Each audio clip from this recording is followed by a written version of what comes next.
પવિત્ર શ્રાવણ માસ આવી રહ્યો છે, વાર તહેવારના મહિના હવે દિવસો ચાલુ થશે, તો તેના માટે જો ઝડપથી બની જાય તેવી અને ખૂબ જ સ્વાદિષ્ટ એવી મીઠાઈ બનાવી હોય તો જરૂરથી આ રેસીપી ટ્રાય કરજો, અથવા તો તમે 11 પણ પ્રસાદમાં પણ તમે ધરી શકો છો આ રેસીપીને.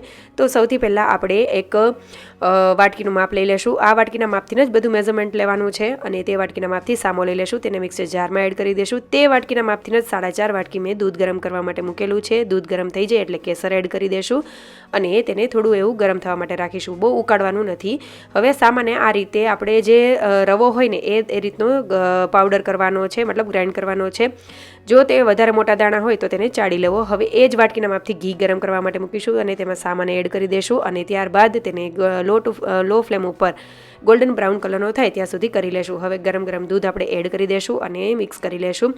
જ્યારે સામો સરસ એવો ફૂલાઈ જાય અને એ થોડો ઘટ્ટ થઈ જાય એટલે એ જ વાટકીના માપથી આપણે ખાંડ એડ કરી દઈશું, 1 વાટકી જેટલું, અને તેને મિક્સ કરી લેશું. લાસ્ટમાં કે ઇલાયચી પાવડર અને ડ્રાયફ્રૂટ આપણે એડ કરી દઈશું અને સર્વ કરી લેશું. ગરમા ગરમ આ શીરો ખાવાની ખૂબ જ મજા આવે છે. એક વખત જરૂરથી ટ્રાય કરજો. પ્રસાદમાં પણ ધરી શકાય, બહુ જ મજા આવે તેવો છે અને ઝડપથી બની જાય તેવો પણ છે. તો એક વખત જરૂરથી આ રેસીપી ટ્રાય કરજો. ખૂબ જ સ્વાદિષ્ટ એવો બને છે, અને એ રેસીપી ટ્રાય કરીને મને કમેન્ટ જરૂરથી કરી દેજો કે તમે કઈ રીતે બનાવો છો.